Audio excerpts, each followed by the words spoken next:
Hello. Thank you, everybody, for joining us. I'm Lauren, and we're about to start our Italy for Foodies webinar. Um, I'll tell you a bit about myself, and then I'll go right into getting our fabulous guests on stage who are joining us from Italy today. So my name is Lauren. I am the co-founder of Devour Tours. I'll tell you a bit about Devour in a moment. I also work for Walks in the marketing department, and I am based in Spain, but I am Italian-American, which makes me especially fond of tonight's topic. I grew up in a big kind of typical New Jersey, New York, Italian-American family, eating a lot of foods and doing a lot of traditions that I thought were very much Italian. Until I visited Italy for the first time as a teenager and did not recognize a thing. So it's been a very interesting experience I've had being a lover of Italian food and culture and Italian American by background, in that, as I think many of you watching probably know, what's exported as Italian isn't necessarily what is Italian, at least today. So today we have three amazing Italy experts joining us. We're really pleased and very, very thankful that they've taken the time out to be here tonight and really share with us all of their expertise. So we'll have them joining to tell us about the real Italy, the regional Italy, the things that you're not going to find in the Italian American or Italian wherever you're from restaurant. And it'll be a great night. It'll fly by. It'll be about an hour of just going through some of the questions you submitted to us. We've got over 100 questions, and so I'm going to pick and choose from that list, and hopefully we'll add a ton of value and really engage everybody with stories of Italian food. So throughout the night, I am going to, I keep saying night, I realize it is morning for some of you. So throughout the time that we're together, I am going to ask a few questions in a poll format, which is a cool feature of this webinar platform. And I'm going to ask one actually right now. And I am wondering, let's see. Yes. When is your trip to Italy? If you've got one coming up, which hopefully is the case. I'm really curious to know who's actually booked for travel, who's here like literally trip planning right now, and who's thinking maybe more in the dreaming stage. Want to be able to tailor the night to what you're looking for. So I'll wait for those to come in. But yeah, if you don't have a trip on the books, no worries. We're going to be sharing lots of cool info so you can get ideas. Recipes will be mentioned, and the people joining us tonight have a lot of resources on their own platforms and websites that we'll link to in the chat. So you'll have plenty of Italy content to consume, even if you're not headed there anytime soon. I'd also love to know where you're joining us from. I think that's already been asked over in the chat, so I'm just going to take a look while this poll's finishing up. And I'm seeing Israel, San Francisco, Madrid, hi, Virginia, California, Rome, Calgary. Oh, we've got people from everywhere. Chicago. Okay, amazing. Let's see. I'm going to show you who's with us tonight, just out of curiosity. So you should be seeing this now. We've got people joining us in Italy or joining Italy in spring of 2025. A lot of you, very exciting. That's like very soon. So super cool, Jubilee year. Some traveling in summer, not many for the fall. Fall's a wonderful time of year. So if you don't have your trip planned yet, that would be a good time to book it. And not many, but a few in December. And then lots of you who don't have a trip planned yet. So that's interesting. Hopefully this will give you some good ideas and kind of strike the connection to wanting to go, and maybe make you pull the trigger and buy that ticket. Great. Okay, so a little bit about what I promised, Devour, and this is a project that I actually started here in Madrid back in 2012. I really wanted to connect people to the local cuisine of this city and the people who make the food, and really just go beyond tasting dishes and talk more about the culture and the connection that food provides and has always provided in Spain and likewise in many other places, including Italy. So we expanded to Italy back in 2019, starting in Rome, and now we're in a lot of very delicious food destinations in Italy: Florence, Venice, Bologna, Naples, and of course, Rome. So we're also in 17 other cities. So we're kind of a little bit of everywhere in Europe and a couple in the United States. So hopefully if you're traveling this year, you will encounter a Devour tour. And then we also have our sister company Walks, which I'll just briefly mention, not as food focused, so it won't be the highlight of tonight's conversation, but we do some incredible walking tours, attractions tours in some of the most important sites in Italy and beyond, also in about 20 destinations worldwide. In Italy, our Vatican tours are some of the most special because we have very exclusive access. So we have a tour called the Keymaster, where you literally go in at like 5 a.m, open the Sistine Chapel with the Vatican Keymaster, and we have a variety of other amazing Vatican tours. So yeah, it's an exciting year for Rome, and we're excited to welcome a lot of people on our Walks tours this year. Okay, that's enough about us. I'd love to introduce our speakers tonight. So I'm going to call each of them onto this stage one by one with a short intro. And ladies, when I introduce you, I would love for you to tell the watchers or the audience kind of the dish from, keep it broad, Italy, that any visitor to Italy must try, in your opinion. So I'm going to start with Tina Prestia, an Italian culinary expert and the founder of Tina's Table. Tina and I were in contact for many years just on Instagram, and we had the pleasure of meeting last year for the first time. I follow her, ideally not when I'm on an empty stomach. I try to actually avoid her account then because it is filled with some of the most incredible looking food and especially handmade pasta that I have ever seen. And my dream is to one day go to Bologna and take some sort of culinary lesson from Tina. So Tina, come on stage and hey, things about you. Hi there. Thanks for coming, everybody.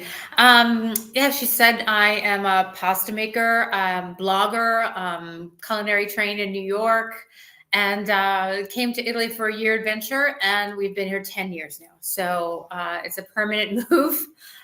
Just like a lot of people who come here for college or something, they find their way back. So I live in Bologna, and in the summer we have an apartment that we are in Abruzzo so we spend our summers in a completely different region in the center of Italy. So that's a basic.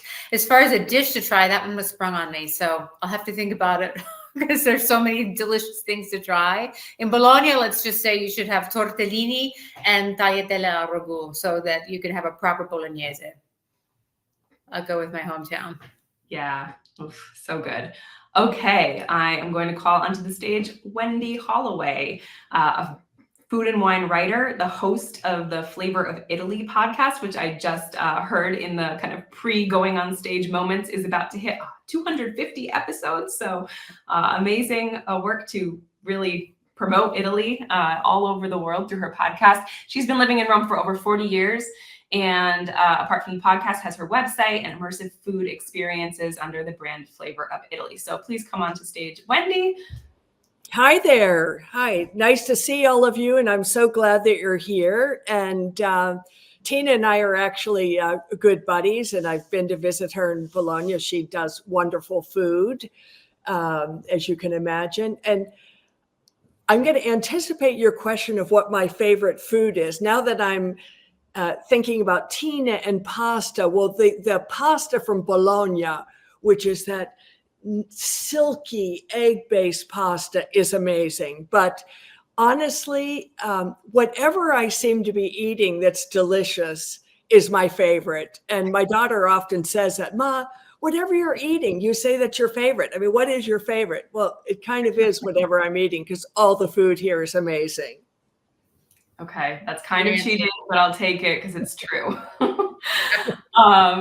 Okay, last but not least, Maria Pasquale, award-winning food and travel writer, the author of books like I Heart Rome, How to Be Italian, and runs the popular blog Heart Rome, and has a book coming out in, I think, a few days or a week or so in March called Mangia, which I just love the simplicity of that beautiful word. So, Maria. Oh, thanks, Lauren, and good to see you, Wendy and Tina, and thanks so much to Devour and Walks for this opportunity, and hello to all the audience. We've had what seems to be an unprecedented number of registrations, which is great. And yes, like Lauren said, I'm an Australian, as you can probably tell by my thick Australian accent, but I've been living in Rome. My parents are Italian, so I was born into an Italian family, I should say. So I grew up eating Italian, living Italian, talking Italian, and I moved to Rome in 2011. So it's crazy to think that's 14 years this year. And favorite food, I mean, I'm in Rome, so I will go with the obvious right now, not the trilogy of pastas, because there are 4, but I always use that because there's a 4th one that people often forget, which is la grisha, which we might talk about later. But I have to say carbonara. I always say to people, if you haven't eaten a carbonara in Rome, I'm sorry to say you have never eaten a carbonara. Yeah. Carbonara is the best. Thank you. And yeah, when I spoke earlier about like coming to Italy for the first time as a teenager and expecting one thing and getting another, it was very much because Roman gastronomy and Roman food is not the Italian American food that I grew up with. So interesting. And it's been such a pleasure in the years of working with a lot of our products in Rome that I've had the pleasure to like really dive into Roman cuisine. So 2 things. Can I interject? You definitely, going to Rome, you have to try the fried artichokes. Also, The carpofilo di dia. Those are a must.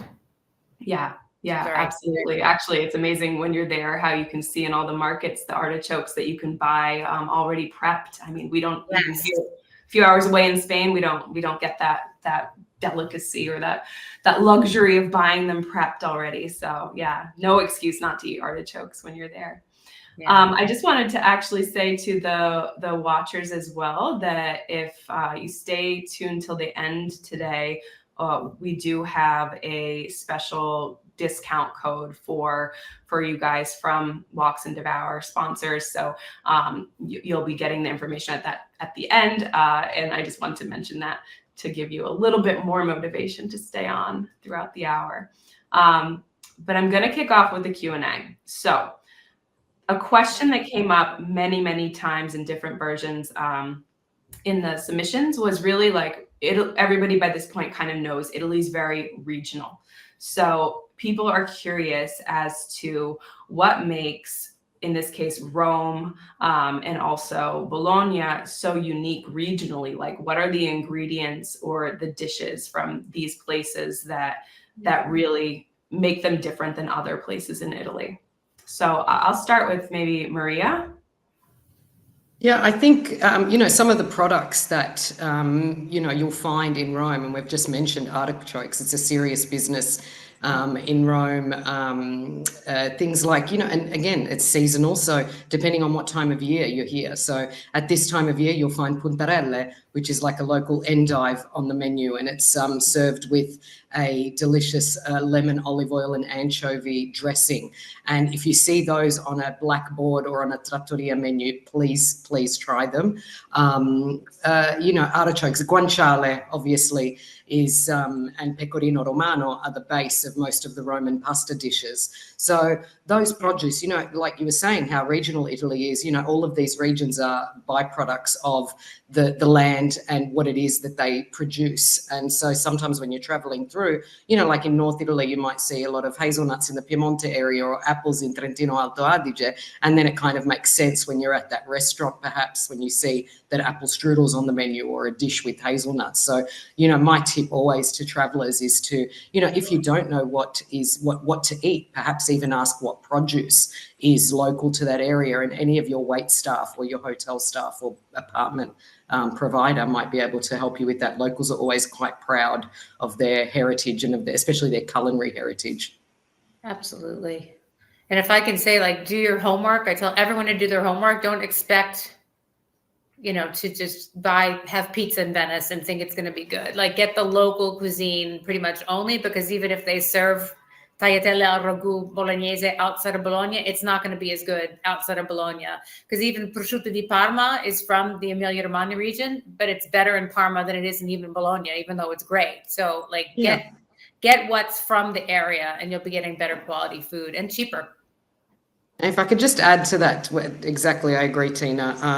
Nowadays with globalization, we'll find all products anywhere around the world. But again, when people ask me in Rome where to find the best risotto, I'm like, in Milan, or in Piemonte, or exactly, any of those northern regions where there's such a high quantity of rice production, and that's why they know their rice, and that's why they're so good at it. We make rice in Rome, and it's okay. I mean, you won't get a bad one, but it won't be the best one.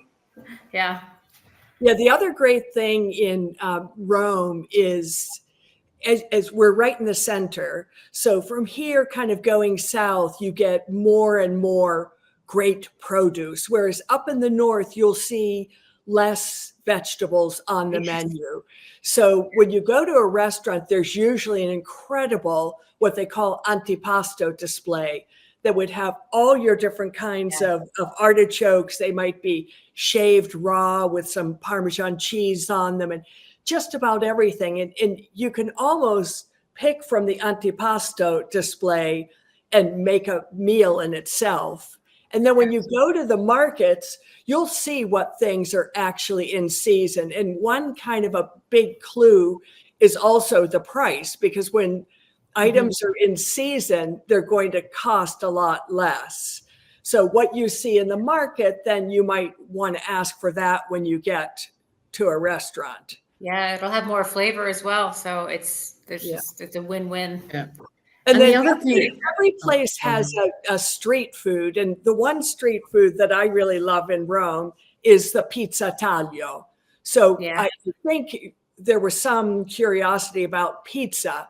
The Roman pizza is very thin and has this crispy crust, and you'll find it all over the place. And you just get it by the weight, get a slice and eat it. It's very different from the Neapolitan one, but that's a good way to sample the pizzas, just the pizza taglio that you find everywhere. Yeah, and the pizza bianca too, with mortadella inside. Okay, and also seafood. Don't know as much about these types of pizza. Can you just do a quick definition of pizza taglio and the pizza bianca? How is that different from this round Roman pizza or the round? The great thing about them, I think, is the variety of toppings. Yeah, and a lot of them are very vegetable forward that you don't necessarily see elsewhere. But then when you go to like out for dinner, because they really only make pizza in restaurants in the evening, because that's when they fire up the oven, you'll get that too. You can pick almost any kind of a vegetable.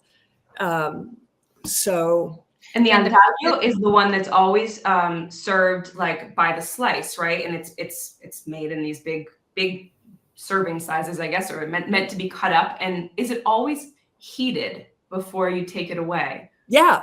Okay. Yeah. But the round pizza is really nice in Rome too. In the evening, it's thinner than Neapolitan. It doesn't have that high, what they call the cornicione, the rim around the pizza. So it's the crust, and it's thinner and a little crisper. The Roman pizza is really nice. Roman pizza is, I usually say the more burnt, the better. Sometimes it lands in front of you and there's like a burnt section. And I always tell my guests that's great and that's normal. We also have la pinza in Rome, which is an oblong-shaped pizza that is, again, wood fire baked. And then pizza al taglio, and you have pizza alla pala, which is cooked on wooden, I don't know what you would call them, ladies, help out with the English word, but I guess a wooden board, and they cook them on there. Whereas pizza al taglio is cooked in a tray and it's sold by weight.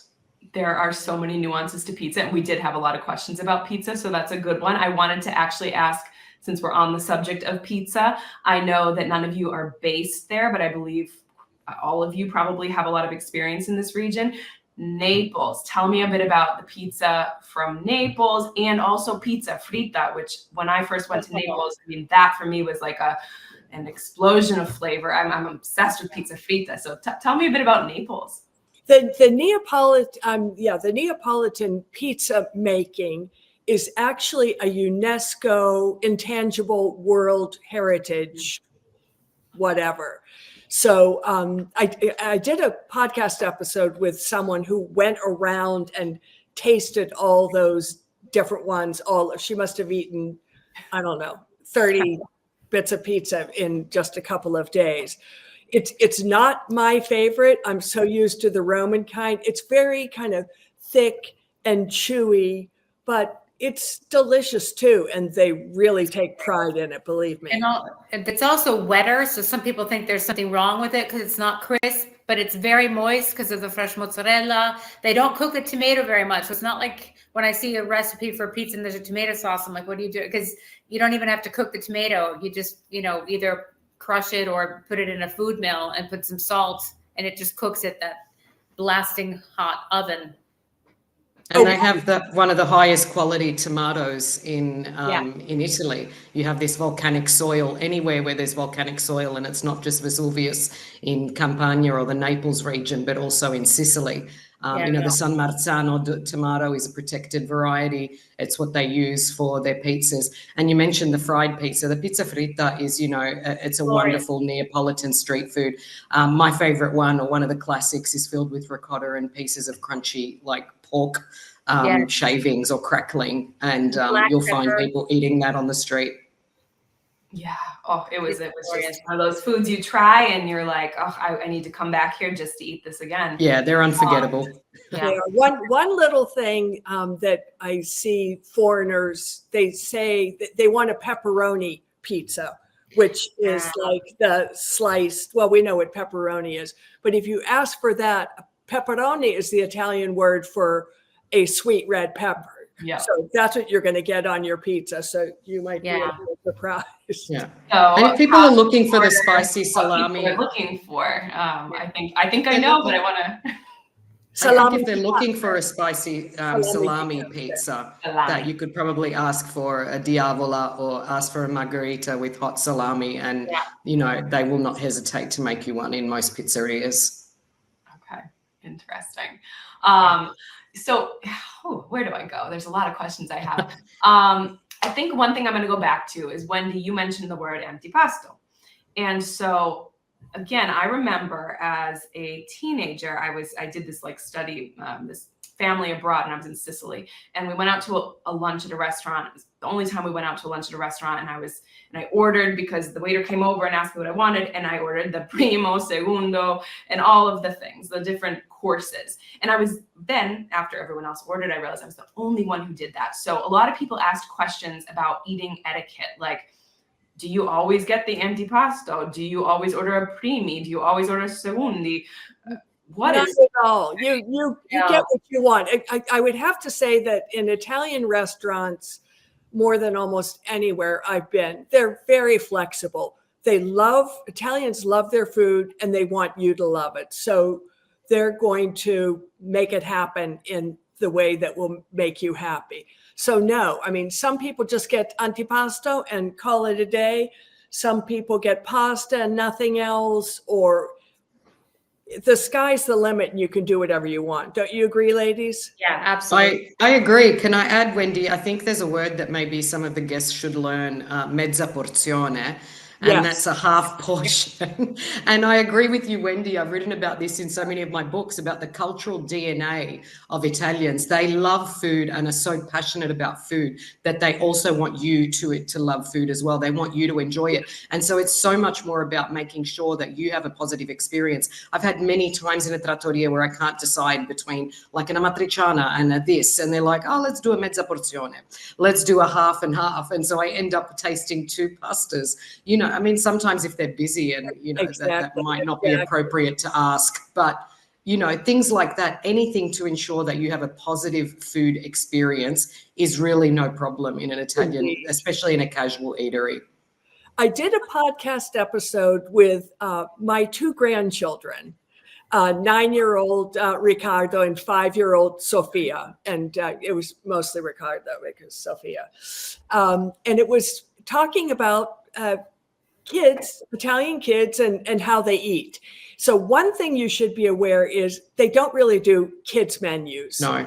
So like Maria, it came to my mind because Maria mentioned that mezza porzione, but I think this is part of the reason that Italian kids grow up eating well, because they eat like real people from the very beginning. Yeah.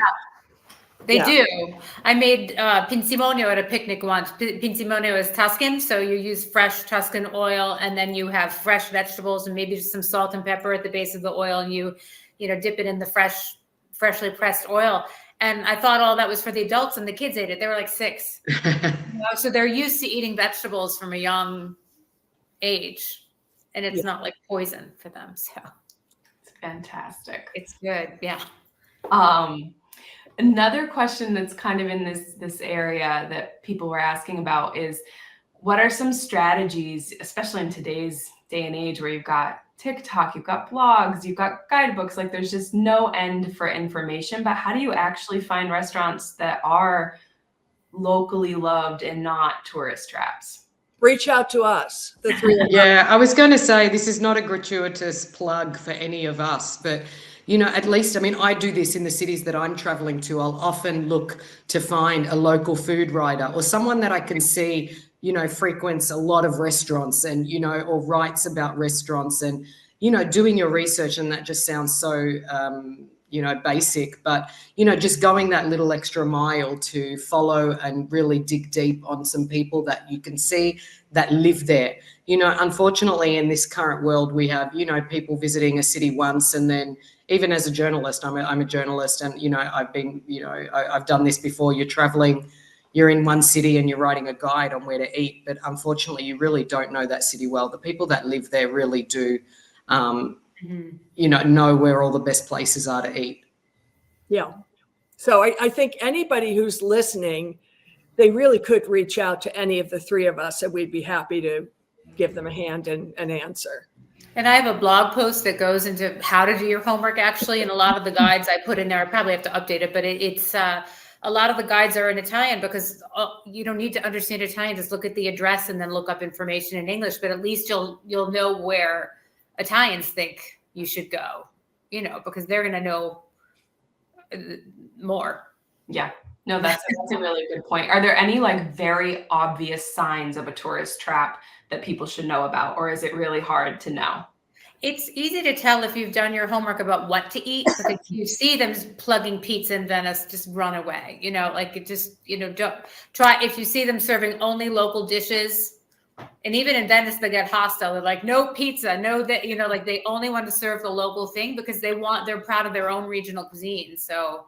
Yeah. Any restaurant, at least in Rome, any trattoria, I mean, then this would be the same in Florence or Venice or in any of the big cities, any restaurant that has food, like a food display, and I'm not talking about a glass display with food in it, but I'm talking about like a fake pizza sitting at the front. I mean, that might sound really obvious, but a lot of these gimmicks are really quite enticing to some people if they're kind of got the big cheese wheel at the front, or if they're baked, again, there are a couple of restaurants in Rome that really drag people in because they have a few women in the window making pasta. And again, I know that looks really enticing and authentic. Unfortunately, it's not. Oof, that's a tough one, because that would be very attractive. Even it is. And look, and I really I do put a disclaimer on that. In some of these places, I mean, I don't, we're not here, I don't think, to ruin any businesses, but some of these places, look, you're probably not going to, I mean, they're not going to poison you. I mean, I wouldn't worry so much. And I do encourage people to have a good time and really be smiling and happy on your holiday. And if you want to eat in front of a major monument, well, you do that, be happy, do you. But just be aware that it's probably not going to be the most authentic of meals. It's pretty hard to have a bad meal in Italy. Yeah. That's the beauty of it, right? At the end of the day, even those places are probably great.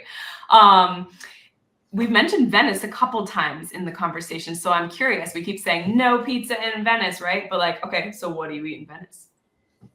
Fish, a lot of seafood. Oh, there's so much great food in Venice.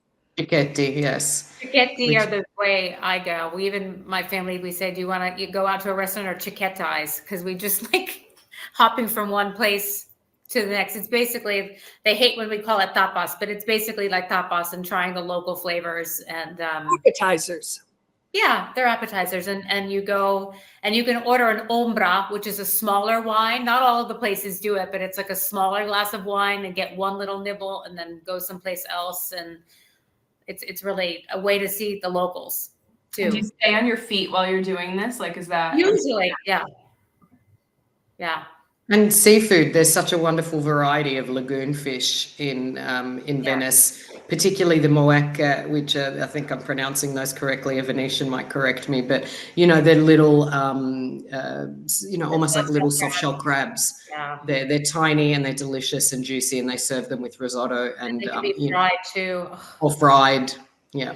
Yeah, and they also have, they would probably say, unfortunately, it's been a big battle in Italy, combating the blue crabs, which have come over to the country on the bottom of ships over the Atlantic. And they like it here because it's warmer.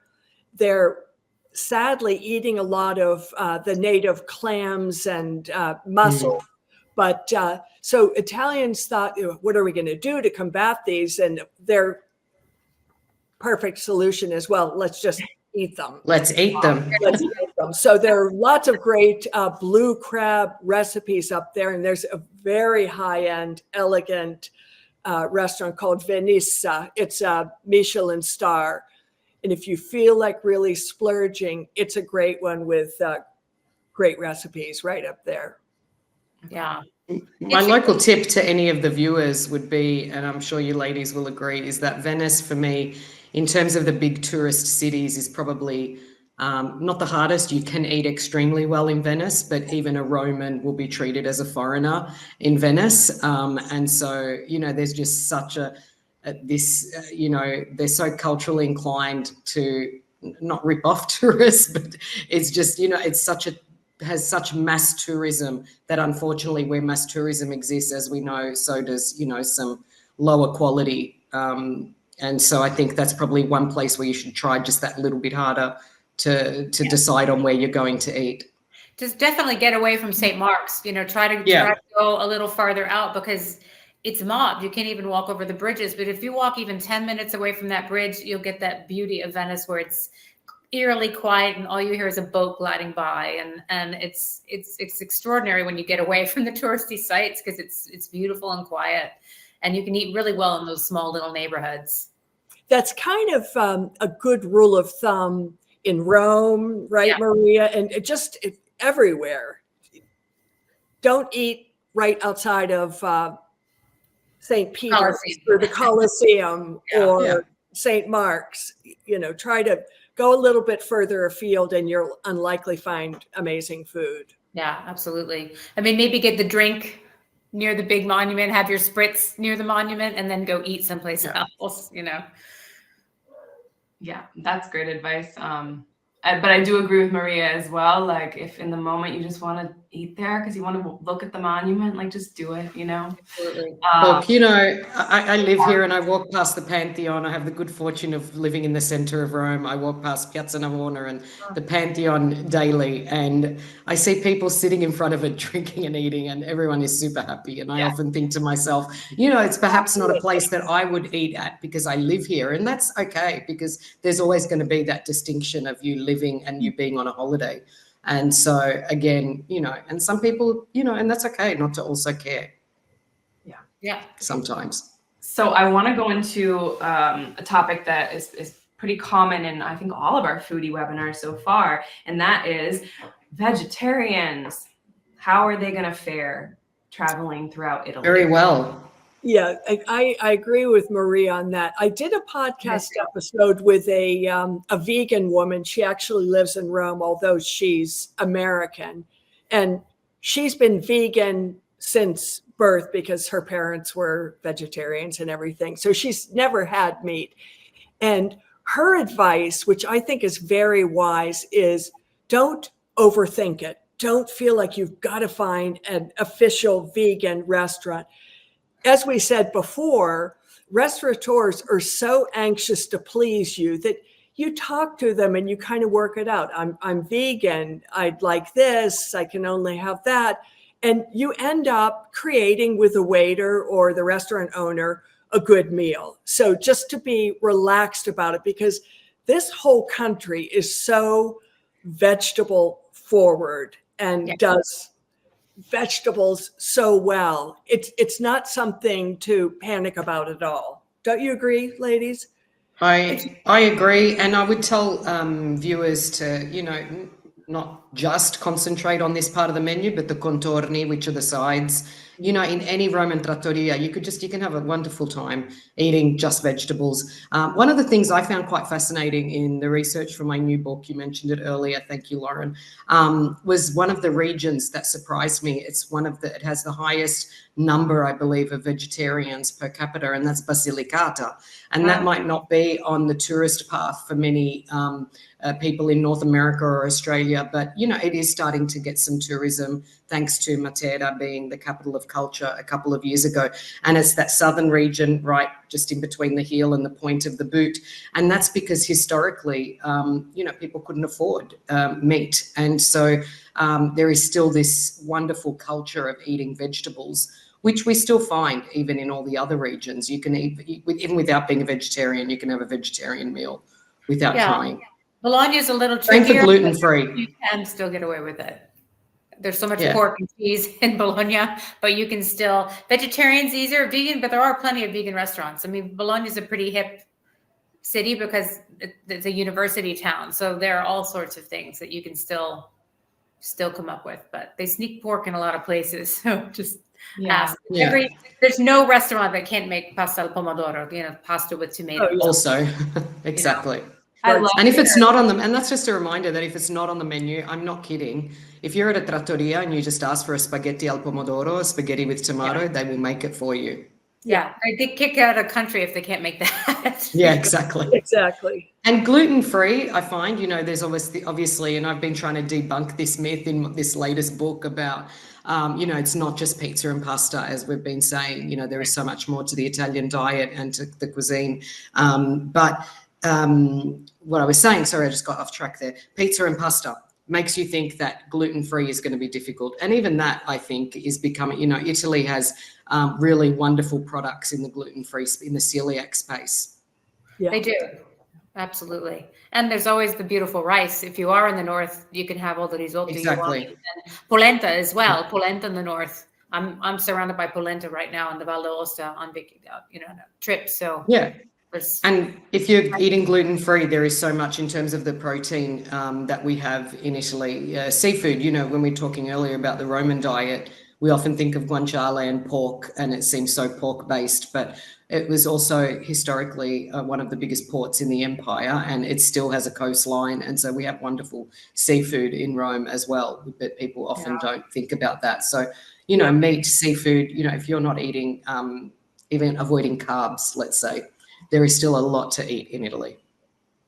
Yeah. Oh, I love the fact that you guys have really brought to the surface that people are so adaptable and flexible in the restaurants. I wouldn't have known. I don't think I would really even have realized that. Like, I suppose I would never have really needed to ask for adaptations, but that's so wonderful to know. I'm taking my kids to Italy for the first time. They're 5-year-old twins, and we're going in Easter week. And so they're so excited because they love pizza and pasta. And I tell them, you're like a fourth Italian. I try to make them understand that. And it's great to know that in the restaurants I could, you know, ask for some accommodations if needed. Wait staff love kids. Wonderful. So excited. Love kids. Yeah, the mama and the kids and dogs, all three.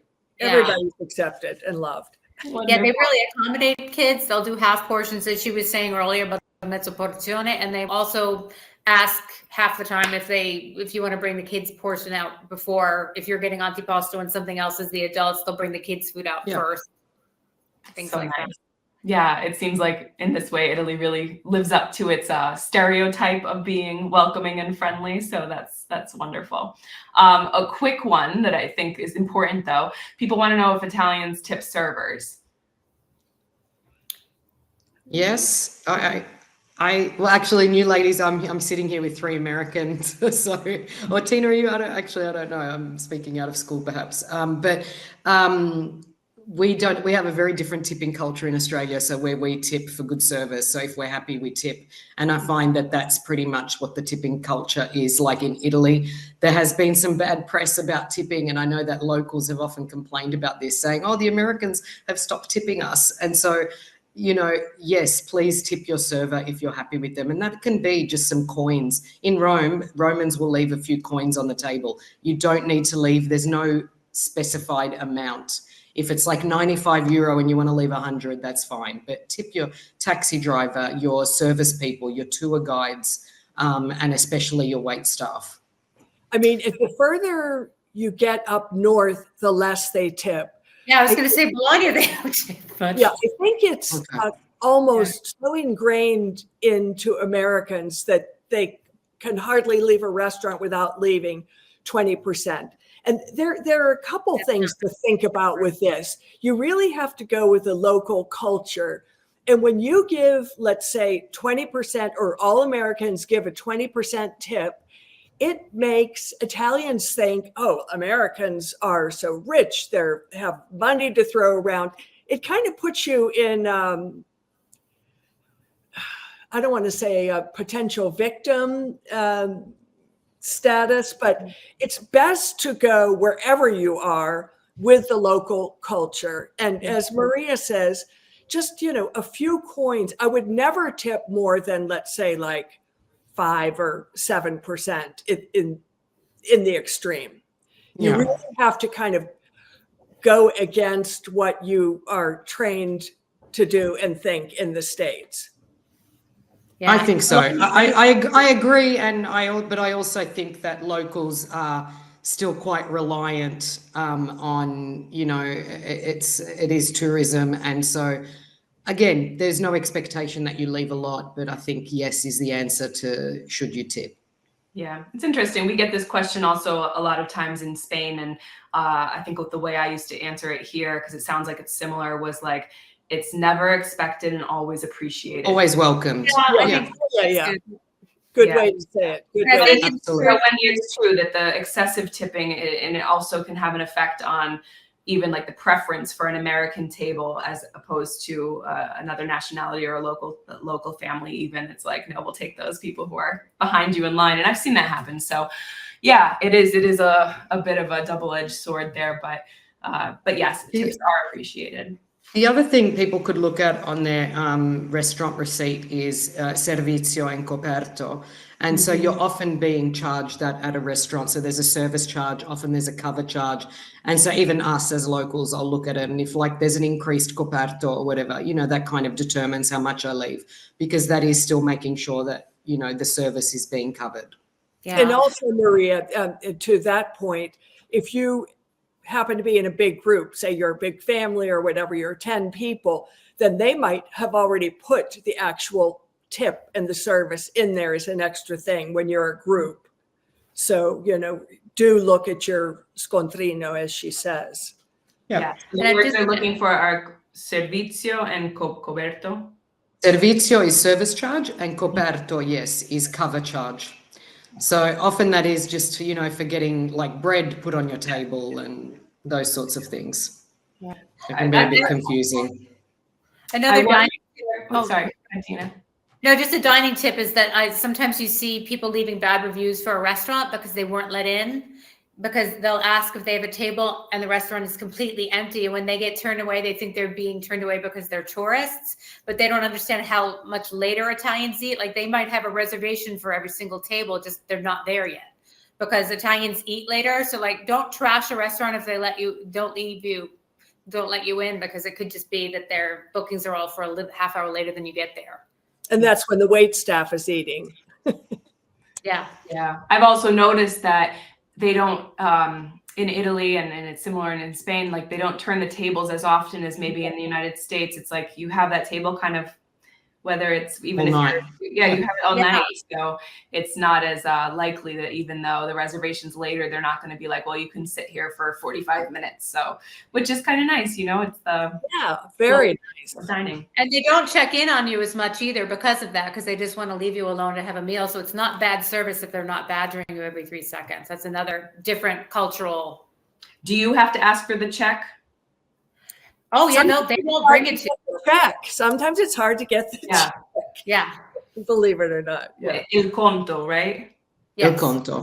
So, Il conto per favore. Okay, that's a good phrase for the chat because it's hard when you're used to the service, at least in the United States, where they're like forcing the check on you, being like, please pay now, Yeah. let me turn the table, and sometimes here you have to be like, please bring it to me. You just go up to the front and then they'll just do it as we're trying to leave because they won't kick you out. Yeah. Unless they tell you, if they let you in when they have someone maybe coming in 2 hours, they'll say you have to leave by 9, but usually they don't like to double book like that. Yeah. Okay, I want to make sure we get to another food group, we'll call it, that people really enjoy, which is gelato. So people want to know a few things. What makes gelato so creamy, and how can I tell the difference between good and bad gelato? And then also, I'm curious, like, what you would all think what regions of Italy have the best gelato? I can start if you don't mind. Go ahead. Gelato is actually less fat than ice cream because it's predominantly milk with a little bit of cream. So they also incorporate less air into it. If you're comparing it to American or French ice cream, French is a custard and American uses a lot of heavy cream and puts the most air into it. So it's fluffier. So there's actually more flavor and less fat in gelato, which is great. We should be having more, right, ladies? Have more gelato. But so it's got more of a flavor punch because the cream, the richness of the cream is not blocking the flavors. So Okay. it's kind of, There's a and the gelateria, are not multicolored. there's a gelateria in Rome called the Fassi Gelateria. You've probably been there, Maria. But it's one of the most historic places. It's not fancy or bells and whistles, but it's a really wonderful, classic, historical experience. And it's in what they call the Palazzo del Freddo, which is the palace, the cold palace.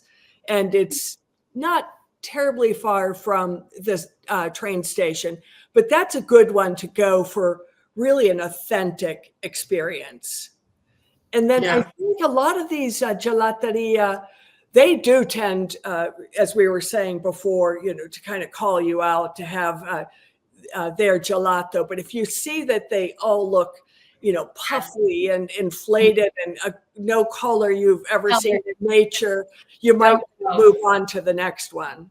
Yeah. Anything with like a Smurf on top or a Ninja Turtle or like toys. And, Tina mentioned exactly. They use way more stabilizer in gelato, in ice cream, sorry. So it gives it this air and it makes it so high. And it should really never exceed the height of the tin. So that's something that viewers and travelers to Italy should look for. If you see something that's like super inflated, and again, like both you ladies said, the colors.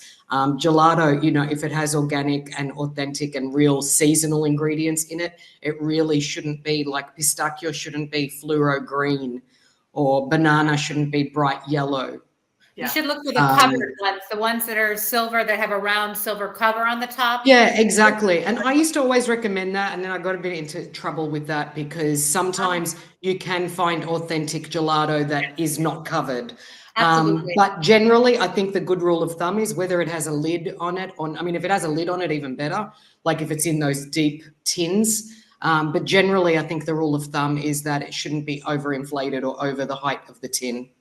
Yeah. But then again, as Maria pointed out earlier, if you're walking somewhere and you see a gelateria and you want one, get it. I mean, nothing is really bad. Yeah, look, they're not going to, I always say this to friends and family, they're not going to poison you, but is it the best gelato? And, and that's okay.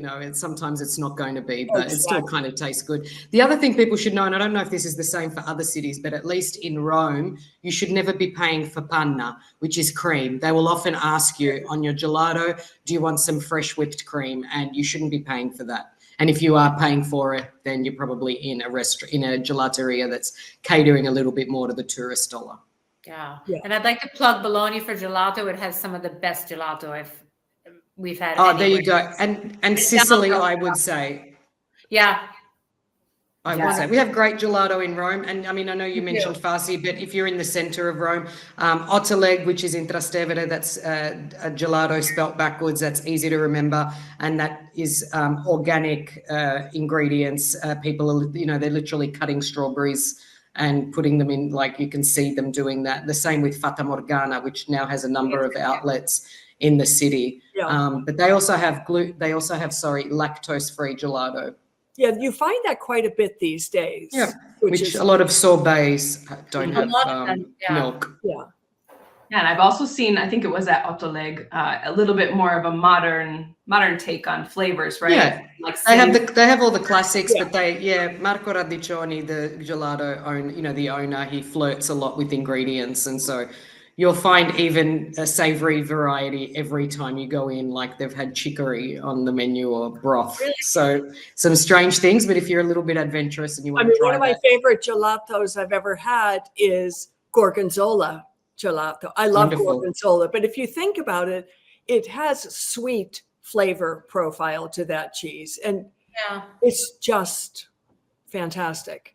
Yeah, and if there are any celiacs, I know that at least in Rome, Fata Morgana, which is widely found across the city, they have gluten-free cones.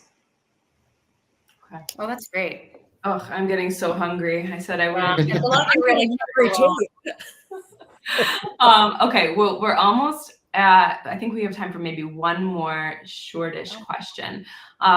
So maybe I'll just leave it open. Like, people watching are a lot of them are planning a trip to Italy, most likely going to a lot of your destinations, but probably other areas as well. If you had to give one foodie tip to leave people with tonight, what would it be? I'll go first. Devour tours or walks are not paying me to say this, but I really would say to do a food tour. And if not a food tour, something, and this is especially if you're so fascinated by food, and if you're one of those people like me that lives for food and travels and knows where they're going to eat before they've even left their home, then I would say, a culinary experience, whether it is a food tour, a cooking class, cheese making, olive oil tasting, wine tasting, something like that. I think there is such merit to getting under a country or a culture's skin, and knowing, finding your way through food is such a way to do that. I agree, because if you can't speak the language where you're going, then how else are you really going to be communicating with your servers in the same way? If you've got a guide. And it's also, if you're with a group, then you get to actually share an Italian meal with a larger group of people, which is more fun anyway.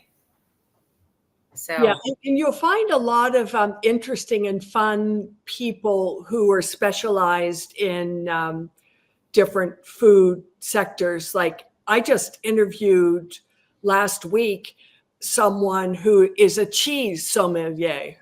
Who knew? I didn't even know one existed. But this is someone who's really incredible, and he's based in Orvieto. So you can connect with someone like that and do like a really specialized kind of food experience. Yeah, and I'm also obsessed with sweets. I'm a big sweet tooth, and I'm sure there are some people watching that are. And I would say make sure you go into all the forni and pasticceria, so that's the bakery or the cake stores. And especially don't be scared to travel through the holidays, whether they are Christmas, Easter, or whether it's Carnevale, whether it's Father's Day, Mother's Day. Every city or every region will have a particular cake or a particular sweet to eat at that time of year. And I think that's the beauty of the Italian, cultural culinary heritage, is that there's always a reason, any excuse to eat something. I love Father's Day right now because we eat the zeppole, which are donuts. So Love those. That would make Exactly. me love Father's Day too. Exactly. That sounds amazing. And yeah, that's great advice. Obviously, yes, the food tours that we do in Italy are all about that. It's kind of like on a basic level, you're trying a lot of foods over the course of a few hours, probably more than you would try on your own or with your partner, if that's who you're traveling with, because it's just like there's more people, there's more to share. But also like that guide element that you mentioned is really important because it is really that connector between the local culture and history and the food and kind of how it all fits together. And especially when we have people come on our tours in Europe, a lot of times there is a language barrier, but even when there's not, like we do tours in New York and in Boston, and it's like a lot of the people who take them are native English speakers and the tours are in English, but still that connection that the guide can give. And that goes beyond our food tours, like guided tours in general. I work in guided tours, so of course I'm going to say this, but at the same time, before working in guided tours and starting to give guided tours, I'd never really been on guided tours. So I've become a convert, and in my own travels, I've always taken them because it's just like you're able to connect in such a way that it's very difficult to do without that person who's that translator of culture, cuisine, and language. Yeah, I think it's a huge value add. Yeah. One thing that we're not here literally to plug you guys, but still, the Keymaster tours that you do are incredible. So sometimes now I'll go with visitors to the Vatican and I say to myself silently, I'm never coming here again because it's so crowded. But the early morning Keymaster tour, which is a little more pricey, but it's so worth it to go into the Sistine Chapel with just a handful of people and experience it. It's a once in a lifetime thing that you could do. So listeners, check out their Keymaster tours. And if I can just squeeze in the markets in every neighborhood Oh, or in every yeah. city. Yeah. Oh, yeah. Someone mentioned before about the seasonality of the food. You'll be able to see what season it is in Italy just by seeing the color of the markets, whether it's those autumn colors or the vibrant summer fruits or whatever it is. I think that a walk through the market is the sights, sounds, smells, and that's really a way to get under the city skin. Yeah. And sometimes they'll give you things to taste, like bites of cheese or a slice of porchetta, because they want you to love it. So yeah, the markets are amazing. Like the Italian market stall owners are so good at that, at like giving you just a little scrape so that you taste it, and then they like bring you in. And they're good salespeople, but in a good way. And if you're staying in an apartment and you go to the market to like buy some tomatoes, they will often ask you what you need them for without even selling them to you, because they do, back to that where we started, they're just so keen to make sure you have the best experience. And so are you cooking with them? Are you making a salad? Are you making pasta? It's like, and that will depend on what variety, and sometimes a mix is what they'll sell you. So they'll give you it's a great experience. You can ask them what you should do with something they'll send it to you, and they'll tell you how to cook it. So that's really great too. Yeah. So you all are making me want to just like get on a flight to Italy tomorrow. Okay, we're almost at the end of the hour, so we're going to have to wrap up. But I do have that discount code that I promised everyone who's viewed this session until the end. So there's a 10% discount code on all of our food tours in Italy. And this will be valid till, I think, the end of the weekend. Yes, here we go. The dates and times are there. So if anyone does have a trip planned and would like to add a food tour to your itinerary, you can use this code, and it is only for these lovely webinar viewers. So thank you for coming. I do want to ask one more question before we depart, and that is just if you did enjoy this webinar, which I hope you did, where would you like us to cover next? So if you're interested in attending any other destinations, webinars, trip planning, or food trip planning, this is a little bit of a niche one. We do some that are more general, but we also do some food specific. Where would you like us to cover? Where would you come?